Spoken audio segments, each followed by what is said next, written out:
Šoreiz mēs varam parunāt tā atklāti. Būtībā mēs viens otram neinteresējām. Jo man tiešām bija cilvēki, kas man deva mājienus.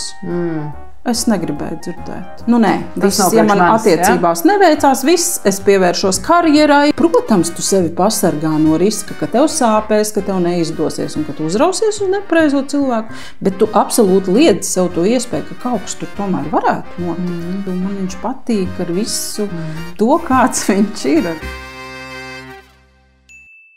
Sveika, Evija! Čau, Dita! Tāds prieks tev satikt šajā brīnišķīgajā studijā. Jā, jau kuro reizi pēc kārtas. Un šoreiz mēs varam parunāt tā atklāti un uzzināt gal galā vienu par otru kaut ko beidzot. Lai gan mēs vienmēr, kad runājam ar citiem par viņu attiecībām, vienmēr es jau saku, ka es arī kaut ko par sevi vienmēr varu paņemt, vai ne? Mācīties no otrā cilvēka un tā. Bet tu gal galā esi mūsu šīs te māte, mūsu socionikas, kā teikt, nesēja. Bet es pieļauju, ka tas arī nebija visu dzīvi tev. Tu, visticamāk, uzzināji to kaut kādā posmā. Un tad man ir jautājums, kas notika ar tevi pirms socionikas? Evija pirms socionikas un Evija pēc. Jo es domāju, ka pirmās attiecības jau mēs, visticamāk, ņemam no mūsu vecākiem. Un es esmu dzirdējis daudz stāstu, ka meitenes saka, es gribu tā kā maniem vecākiem. Es noteikti negribēju tā kā ar maniem vecākiem, bet es arī nezināju, ko gribēt, kā gribēt. Un es neesmu ļoti pieredzējusi attiecībās. Man nav lielas pieredzes ar vairākiem partneriem. Man bija mans pirmais vīrs un man ir mans tagadējais vīrs. Nu, lai nerastos maldīgs priekšstats, rātna es neesmu, bet tādās attiecībās ar vīriešiem, neredzot to attiecību potenciālu, es neesmu metusies. Lūk, tātad kāda es biju pirms socionikas? Man ļoti gribējās attiecības. Man likās, ka tas ir tāds ārkārtīgi svarīgs jautājums cilvēka dzīvē, kas ir jāsakārto. Un tāpēc es arī ļoti agrā vecumā precējos. Man bija 21 gads. Priekš šodienas agrā. Jā, priekš šodienas tas vienkārši neiespējami agrs vecums, bet tajā laikā man likās, ka sen jau ir laiks, tāpēc, ka es ar savu bijušo vīru biju nodraudzējusies laikam 3 gadus vai 4. Mēs satikāmies, kad man bija 17. Un man tas likās pats par sevi saprotams, ko tad vēl dara cilvēki, kuri tik ilgi satiekās, viņi precās, rada bērnus. Viens otru. Iespējams, viņiem patīk viens otram, iespējams, jā. Tā kā, šis jautājums man bija ļoti svarīgs, es viņu gribēju sakārtot. Bet no šodienas skatu punkta es domāju tā, kas atšķirās varbūt no mūsdienu jaunatnes. Tā mana jaunība iekrita tajos 90. gados jocīgajos, kad ļoti daudz kas nebija, tas, kas ir šobrīd. Kad tu nezināji, ko no dzīves var gribēt, ko var sagaidīt, pēc kā vēl var tiekties. Tas mans augstākais punkts bija pabeigt studijas. Ir jāizstudē, jāiegūst augstākā izglītība, tad jau tā teikt dzīve ir izdevusies. Kādi tur ceļojumi vai kaut kādas tur vai mašīnas vai kaut kāda vēl socionika. Psiholoģikas tas, apmēram. Jā, tā kā vienkārši tā jau tā kā centos, kā mācēju, un es ļoti, ļoti biju nobriedusi ar attiecībām strādāt. Man likās tajā laikā, savos ļoti jaunajos gados, es uzskatīju, ka attiecības ir darbs, ar tām ir jāstrādā. Kādas jau tur metodas es izmantoju? Jā, kādas tu izmantojies? Kur tu vispār izdomāji? Nē, kaut ko es mēģināju, kaut kādas grāmatas, kaut ko tur lasīju, par kaut ko interesējos un tā. Bet lielākoties jau arī, kā ir citiem, un tad tu to mēģini uz sevis projicēt. Kāpēc citiem attiecībās ir tā, man ir šitā. Arī īsti neaizdomājoties par to, ka mēs jau neredzam to attiecību patieso pusi, kā tur ir īstenībā. Mēs jau redzam tikai to fasādu, un tad liekas, ka tiem tur ir superīgi. Bet kas tev nepatika savās attiecībās? Zini, mēs bijām pilnīgi sveši cilvēki viens otram. Tā kā, arī pēc tiem 3 gadiem, kad jūs apprecējāties? Jā, mēs bijām 2 svešinieki, kuri būtībā mēs viens otram neinteresējām. Kāpēc mēs bijām tā kā sasitušies kopā? Es pat nevaru pateikt. Tā kā viņš teica, ka viņš ļoti ātri man atzinās mīlestībā, es tā kā apstulbu. Kas taču patīkam sievietei to dzirdēt, vai ne? Tā kā, jā, jā, tad es arī tevi mīlu, bet kā tur vispār no mīlestības nesmakas tajā laikā nebija. Bet bija tāds plāns, kas ir jārealizē, ir jāprecās, ir jārada bērni, ķeksīši ir jāsavalk. Un es vēl ļoti labi atceros, ka man draudzene pirms kāzām jautāja, tiešām es pārliecināta, ka tev ar viņu ir jāprecās. Un man iekšā bija tā atbilde, ka nē. Bet skaļi es, protams, ka pateicu jā. Jā, jo mēs domājam, kurš ir prāts, kurš sirds, kas tu to saka, vai ne? Jā, un tā es tā diezgan muļķīgi apprecējos. Labi, bet gan jau tu kaut kādos brīžos iestāstīji sev, ka ir forši un labi, vai ne? Un kaut kādu laiku izvilki. Tajās attiecībās asaru, skumju un dusmu bija daudz, daudz vairāk nekā gaišo brīžu. Ļoti. Ja gadījās kāds niegs, kaut kāda sīka situācija, kurā bija labi, tad tas likās kaut kas tāds, wow, šādi varētu būt vienmēr. Bet tas tiešām bija sīkums. Un nebija jau tā, ka tas cilvēks bija kaut kāds absolūts monstrs un viss slikti. Arī es ļoti talantīgi mācēju iznest smadzenes un pārmest un pieprasīt un apvainoties un dusmoties. Es atceros, ka mums katrs tāds tusiņš jaunībā, mēs daudz tusējām, viņš beidzās vienmēr ar manām histēriskām asarām. Vienkārši, tā, ka tu iedzer, tad nāk ārā visas tavas bēdas, dusmas, aizvainojums un jā, no šodienas skatu punktu vienkārši. Tāds traumējošs, ne? Traumatiski. Ļoti. Es tagad domāju, cik ļoti cilvēks var sevi nemīlēt. Bet tu jau laikam nezināji, ne, ka var būt citādāk. Mēs jau esam tādi pieticīgi. Jā, ļoti. Kad tu saki, ir mazs kaut kādi laimes mirkļi, un ka tev tas pietiek. Viņš atnāk mājās, viņš ir nopircis augļus, viņš man ir atnesis augļus. Cik labi. Ir kāda pieticība. Bet tas, tu domā, šī pieticība nāk no mūsu vecākiem vai no kā? Kāpēc mēs sev nemīlam? Kas tas ir? Tā ir kaut kāda latviešu kaut kāda būtība vai kas vai nezināšana? Es nedomāju, ka tas tā skar absolūti katru cilvēku. Mana ļoti traumatiska bērnības pieredze. Esmu piedzīvojusi seksuālu vardarbību bērnībā, un es domāju, ka tas ir ļoti lielā mērā veidojis manu personību, un tāpēc pazemināja. Jā, ka tādi cilvēki neko labi dzīvē nav pelnījuši. Apmēram priecājas, ka tev vispār kāds ir. Un kas notika? Kad tu saprati, ka tu tomēr esi vērtība un ka sevi... Zini, līdz tam bija ļoti, ļoti tālu. Jā, pa starpu, protams, piedzima bērni. Mums piedzima 2 bērni, bet tad, kad es gaidīju meitu, es jau tad sapratu, ka tām attiecībām nav nekādas nākotnes, ka tur viss ir vienkārši ļoti, ļoti slikti. Es pat nevaru vairs īsti nosaukt vārdā tos iemeslus, kāpēc tā, jo tur nebija nekāda tur dzeršana vai vārdarbība vai kaut kas tāds. Viņš vienkārši ļoti daudz meloja, nenāca mājās, spēlēja azartspēles. Mums nekad nebija naudas. Meli, man liekas, vispār ir ļoti netīra lieta tāda. Bet tas arī bija ļoti stulbi un naivi. Es baigi ticēju. Es negribēju dzirdēt. Jo man tiešām bija cilvēki, kas man deva mājienus. Es negribēju dzirdēt. Tā ir varbūt vieglāk kaut kādā brīdī. Tad nekas nav jādara. Nekas nav jārisina. Un ir noteikti jāsasniedz kaut kāds tāds viskritiskākais, vissāpīgākais punkts, kad tu esi gatavs rīkoties. Un tas notika, kurš to vairs atcerās, kas tas bija par gadu, bet meitai, es atceros, bija 9 mēneši. Puika bija drusku vecāks, kāds 2 gadi varbūt tām. Un tad arī mēs izšķirāmies. Tad tas beidzās. Tev bija tāds sajūta, ka akmens novaļās no?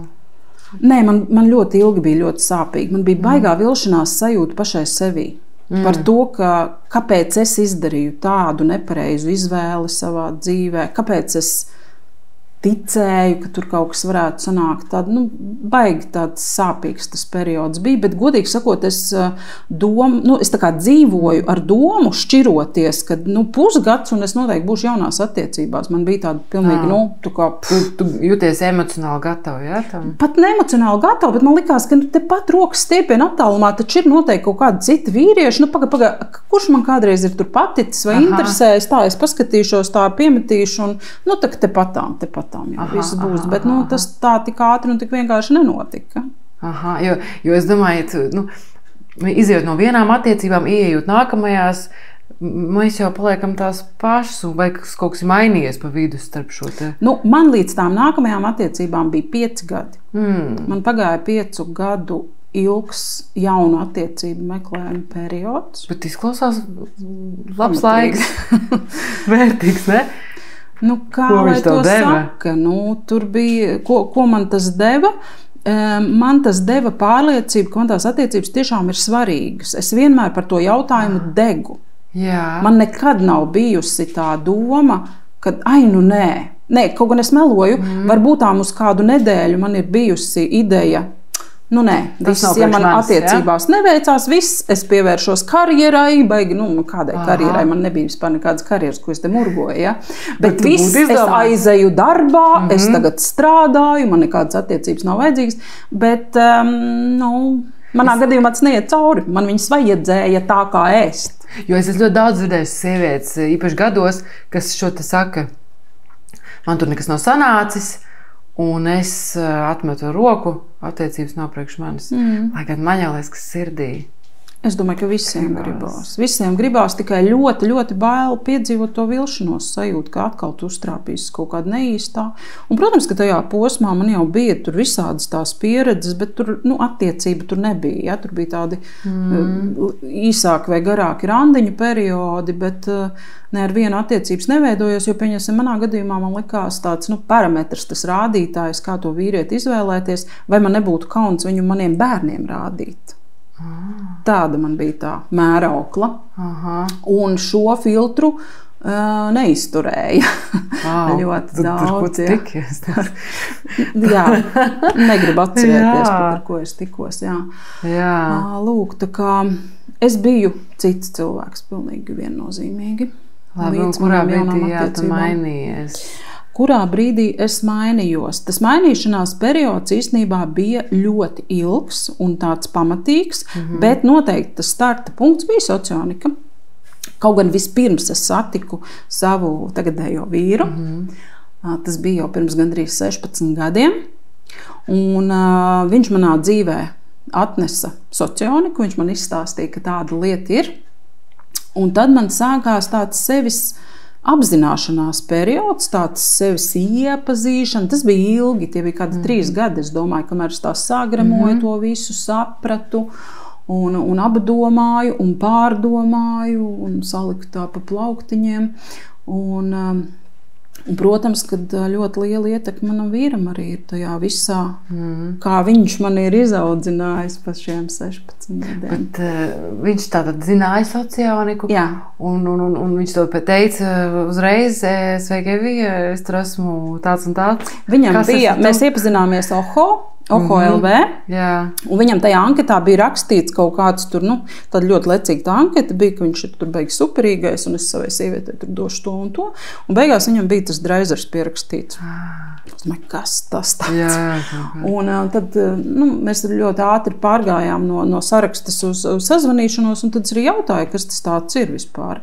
Un tad viņš man sāka stāstīt, viņš saka, aiziet tur tādā mājaslapā, izpildi testu, noskaidro, kas tu būsi, ja tu man derēsi, tad es ar tevi tikšos, ja tu man nederēsi, tevi netikšos. Drosmīgi, bezkaunīgi. Nē, bet super, kā viņš zināja, ko viņš grib, vai ne? Jā, viņš zināja, ko viņš grib. Un tā es uzzināju par socioniku, un man ļoti gribējās, lai es viņam deru. Man ļoti gribējās, lai es viņam daru. Jā. Un tad tu mēģināji? Es mēģināju tur izlocīties visādi, lai kļūtu par to viņas sadarīgāko. Bet vai mēs varam izlikties par to, kas mēs neesam? Es cik ilgu laiku? Talantīgas sievietes var visu ko? Aha. Es varu būt Hamlets uz kādu laiku. Noteikti tur būtu Hamlets, varbūt pat Balzaks varētu būt priekš kādu Napoleonu. Jā. Bet es ļoti ātri sapratu, ka šitais neies cauri. Es tā kā piemērīju sev to Džeka masku, ja, to viņa sadarīgā masku, un es sapratu, ka es nevaru, man nav tik daudz jaudas, man nav tik daudz spēka, lai es varbūt sevi tā redzu vai gribētu redzēt, bet es tiešām tādu neesmu. Vispār necik. Un tad viņam atzinies? Atzinies. Tur jau bija tā, kad sākumā es pildīju testu, man sanāca, ka es esmu gabēns, kas viņam vispār neder. Ok. Un viņš teica, principā jau var katru vienu reizi satikties. Nāk, diez kāds. Jā, kas tur. Jā. Tam jau tas netraucē. Aha. Lūk, bet jā, man kaut kā tā tēma aizķēra.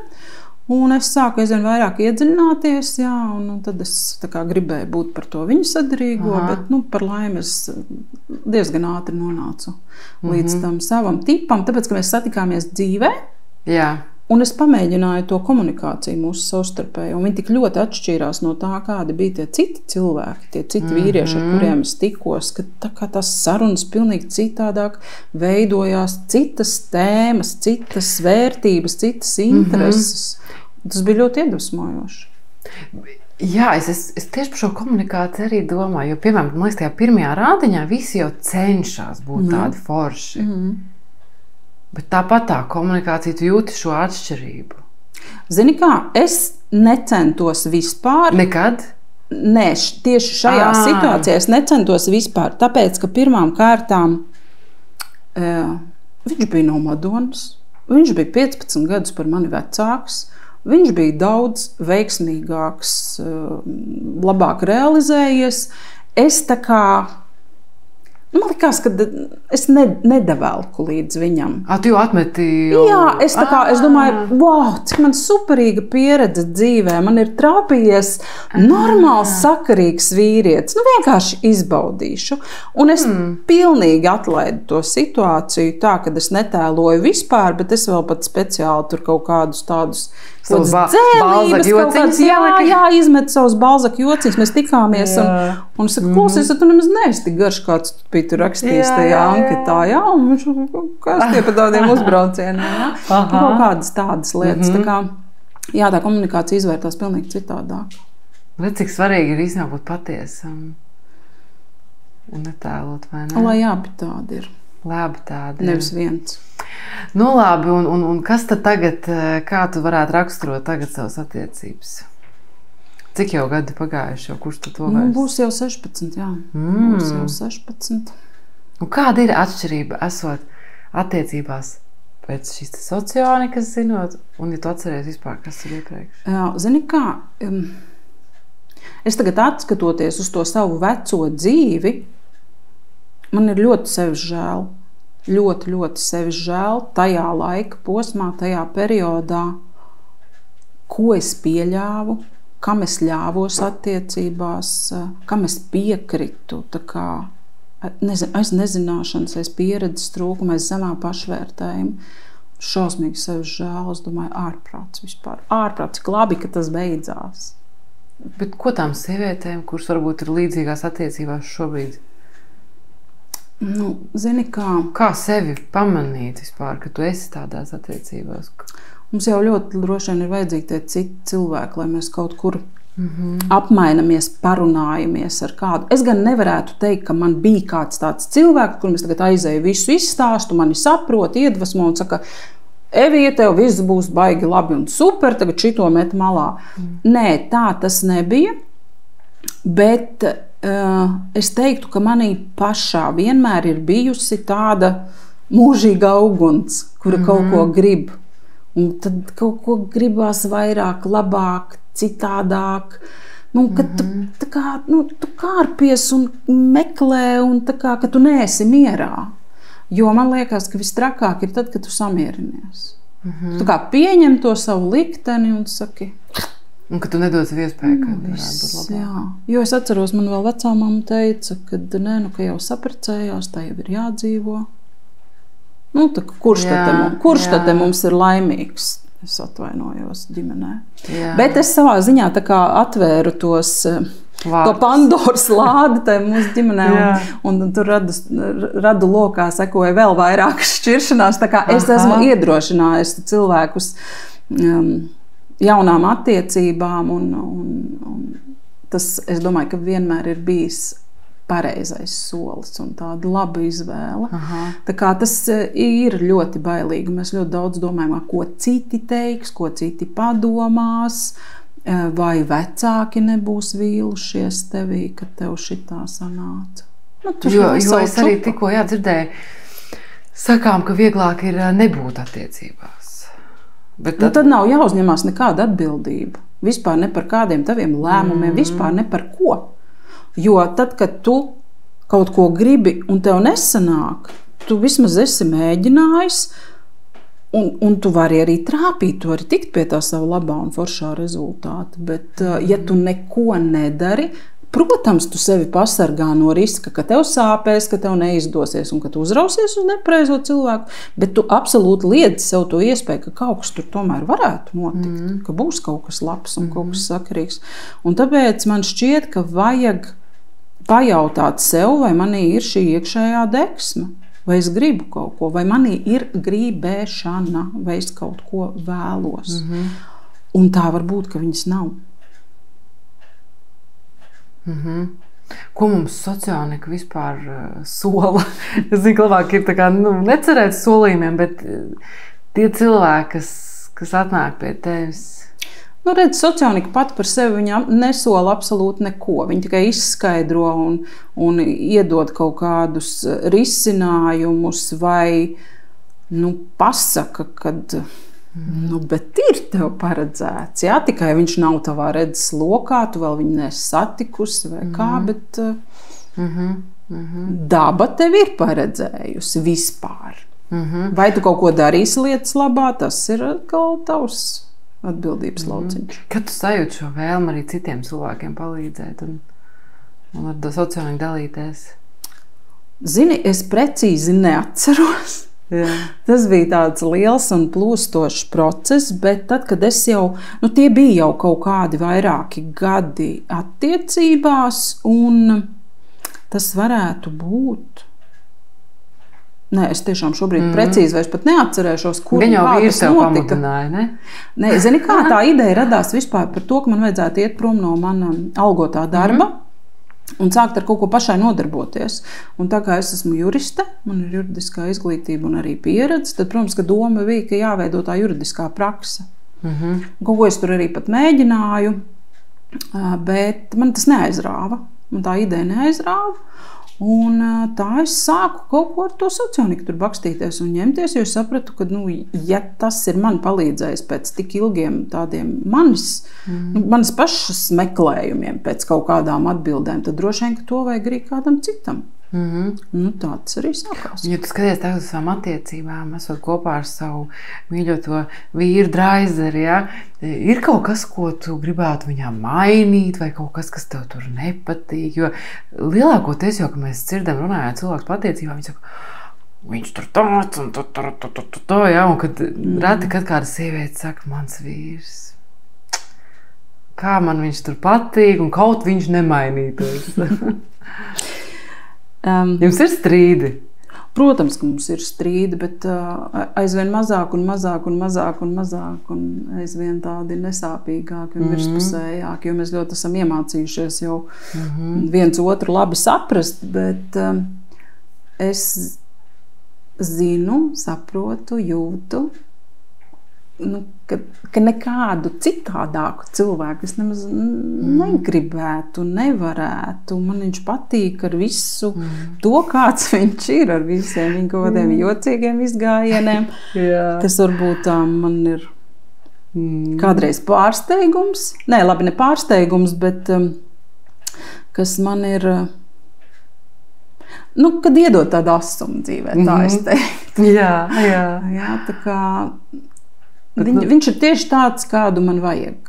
kāds man dara. Bet es tu nezinātu socioniku, ka jūs būtu satikušies, ja? Mēs par to esam kādreiz runājuši, kā tas būtu, ja mēs būtu satikušies tādos jaunākos gados, ja? Tad, kad nevienam nebija bērnu un attiecību pieredzes, vai mēs vispār viens otru izvēlētos. Un visticamāk, ka nē, tāpēc, ka jaunībā ir kaut kādas citas vēlmes un intereses pēc kā tu to otru cilvēku vērtē. Tu domā, ka sociālnika vispār paredzēta cilvēkiem, nezinu, 30 plus? Nē, kāpēc? Nē, noteikti. Bet es runāju vienkārši par sevi. Konkrēti par sevi tajos savos 20 gados, ja man kāds tagad būtu atnācis pēc klausies. Neprecies. Tev sevi bija žēl, ja tu būtu sev pasargājusi no visām tām. Jā, bet es jau nezināju, kā var būt. Es nezināju, cik var būt labi, kā var būt savādāk, ka izdosies, ka satikšu. Jūs vienkārši ļoti daudz arī šobrīd, kas gan skatās, gan vispār, kur dzird par socioniku, viņi saka, ko tu man te stāsti, apmēram? Tā kā tu savos 20, ja? Kam man to vajag? Un tas mazliet jāaiziet ir visam tam cauri. Lai... Nē, kāds ir apķērīgāks un kāds ir, tāds, kādu vajag spārdīt konkrēti pa to dzīvi, lai viņam pielaktu. Jo, ja man pateikt, ka, hei, ir sociālnieki, ja tu gribi izvairīties no kaut kādām attiecībām, kas tev iespējams dzīves laikā traumēs, ja? Es izvēlētos tā kā uzreiz to saudzīgo variantu pret sevi, vai ne? Jā, bet tas ir, ja tu esi viena pati varbūt tā, bet ja tu esi tajās attiecībās, tad domā, nē, paga, bet man taču ir attiecības. Es tak viņam patīk, viņš tak man patīk, redz, kā smuki mēs tādi abi divi esam. Tak, jāsanāk. Tā kā, katram ir tā sava, es domāju, ka zināmā mērā tas arī no tās pašvērtējuma ir atkarīgs. Jo cilvēki bieži vien nāk ar savu to višlistu, ja, ka man vajag to vīrieti, tur 1,80 m, tur 5, vienalga, tam, ja, un tad apmēram tu esi to vīrieti kopā, pēc tā sarakstiņa, bet nav šīs harmonijas, jūtas. Ja. Višlistā nav vēlmes pēc saskaņas, tur ir vēlme pēc parametriem. Nevis tā, kā es ar to cilvēku kopā jūtu. Un tad varbūt arī paliek, tāpēc, ka man parametros atbilst, es ar viņu dzīvošu kopā, tas nekas, ka varbūt tur nav tās. Jo es arī domāju no šodienas skatu punkta, es domāju, cik ļoti maldīgi es izvēlējos tos vīriešus pēc kādiem principiem. Viņiem visiem bija jābūt tur gudrs, tur intelektuāls, lai var parunāties, lai var tur pie ugunskura ģitāru paspēlēt. Tu jau tāda esi, tu gribēji tādu pašu. Būtu forši, ka viņš spēlētu klavierus, un tad mēs varētu dziedāt kopā. Plikām pakaļām, Divi tādi. Tā kā, man liekas, ka katram ir jānobriest un jānodzīvo līdz tam brīdim, kad viņš par to sāk aizdomāties. Un, protams, kādam vienkārši paveicās. Kāds tiešām jaunībā satiek tos savus sadarīgos arī bez īpašas iespringšanas un dzīvo nost un nesaprot, par ko citu tur ņemās, kas viņiem, kāpēc viņiem neiet attiecībās. Bet nevar nevienam sociālniku uzspiest. Viņam ir jāgrib, viņam pašam ir jāgrib dzirdēt tās atbildes uz tiem viņu uzdotajiem jautājumiem, jo tu jau var nebūt gatavs to dzirdēt. Man liekas, ka jaunieši mūsdienas ir ambiciozi un jau ar tādu veselu pašvērtējumu un jau diezgan izvērtējumu. Jā, viņi ir ambiciozi tieši attiecību jautājumos. Viņi grib būt laimīgi un labi justies. Un tāpēc arī nesasteidz tik ļoti un neprecās 20 gados. Viņiem arī pasaule ir vaļā un viņi nedomā, ka neskatās tikai Latvijas tādā mērogā, bet es domāju, tur, kad apmēram visā pasaulē. Jo tas tavs arī vēlējums vienmēr ir ilgi un laimīgi. Jā. Tāpēc, kad sociālnika nesola tev tos pirmā brīža tauriņus, ka tev būs tā pilnīgi ārprāts, es satiku savu sapņu vīrieti. Sākumā liksies tā. Ko tu tik īsi? Šitas, jā. Ir tāda druscītiņās. Jo tik daudz cilvēku saka, vienādie pievelkas, tāds tādu atrod. Nē, tā jau arī ir vienādie pievelkas un tāds tādu atrod, bet tas jau nav par sadarību. Nē, bet tur tas ir šie visi tie kvoti, tās atziņas, vai ko cilvēki ir jau, nezinu, gadu desmitiem skandini, Kādi vienādi pievelkās? Es nezinu, kur pievelkās, uz kuru, cik ilgi, ja? Jā, uz cik ilgi laiku. Kā tad mēs tad viens otru papildināsim ar ko, jā? Bija, tā kā saka, plikām pakaļām man sēž, vai abi ir darbā un baigi moči. Un tad kaut kādā brīdī atjēdzās, ka nav. Kaut kas nav, kaut kas mums nav trūkst. Jo vienā brīdī, tie vienādi liekas, wow, beidzot man saprot. Beidzot, es satieku tādu pašu. Ja, vienādus draugus vajag, nevis mīļoto. Cik pārus tu esi, kā teikt, salauzājis? Ak, Dievs! Man ir švaki ar to statistiku. Es ik pa laikam sāku tā kā uzskaitīt un to sarakstiņu veidot. Tā, zini, ka pilnīgi pašrocīgi, es domāju, ka tā ļoti tuvu stāvējusi klāt, es domāju, kādiem 6 pāriem es esmu, bet pārējie ir ņēmuši vērā ieteikumus, ir mācījušies un ir brīnišķīgi skolnieki un sasnieguši tos mērķus, ko viņi ir gribējuši, liekot lietā zināšanas. Mēs 6 pāri un Latvijā ir labi knap 2 miljoni.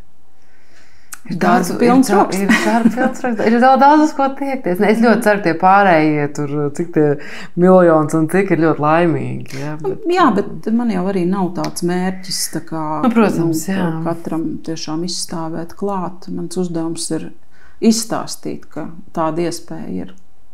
Jo man liekas, man ļoti patikās, kā viens teica, kad laime ir paplašinājumā, un ka jo vairāk laimīgi pāri mums apkārt tādi cilvēki, kas ir tiešām no sirds apzināti, satikušies un laimīgi. Cik mēs būtu tāda bagāta, veiksmīga valsts. Tāpēc, ka mums vairs nebūtu jāparās attiecību risināšanā, mēs beidzot varam paskatīties apkārt, kas pasaulē notiek. Bet mēs būtu priecīgāki. Protams, priecīgāki un tādi dodošāki pret citiem. Ja tu visu laiku neesi tā kā tajā, cik man ir grūti, cik man ir smagi, cik man ir šausmīgi, cik man ir tā. Tad tu beidzot vari tāds ķeksīts, tev ir attiecību jautājums, man ir sakārtots, ko nākamo risināt. Jā. Un ja kaut skolā jau zinātu jaunieši, kas viņi ir un skatītos jau pareizi. Drusku jau sāk zināt un ļoti ieklausās. Es ļoti ceru, jā. Tev ir kāds novēlējums, ko tu gribētu pateikt visiem, kas mūs šodien redz? Gribiet no dzīves daudz. Esiet prasīgi, ambiciozi pret savām sajūtām. Jo tikai tad, kad mēs gribam daudz, tad mēs arī kaut ko daram lietas labā. Mēs meklējam veidus un risinājumus, jo tas ir tas pirmais, tas sākums, ar ko vispār tā dzirkstele rodās, no tās gribēšanas. Un ja tu gribi, tad tev agri vai vēl būs. Lai top. Paldies! Evi, mums šodien bija jautājumi arī iesūtīti, ja? Kā tad galu galā notiek šī savu tipa noteikšana un ir tāds vēl pirmais randiņš? Kā vispār viņam var pieteikties? Kur kam ir jāraksta? Kur? Lai tiktu pirmajā randiņā un dalītos ar savu brīnišķīgo personību, ir jāatnāk uz konsultāciju un jānoskaidro savus sociotips. Tā ir tāda ieejas biļete šajā pasākumā, ja? Tāpēc, ka mēs darbojamies specifiski, socioniski, lai mēs varētu iepazīt dažāda tipa cilvēkus, skaidrot, kādi tad viņi ir, nevis vienkārši iztēloties, bet pieredzēt kaut vai intervijas veidā.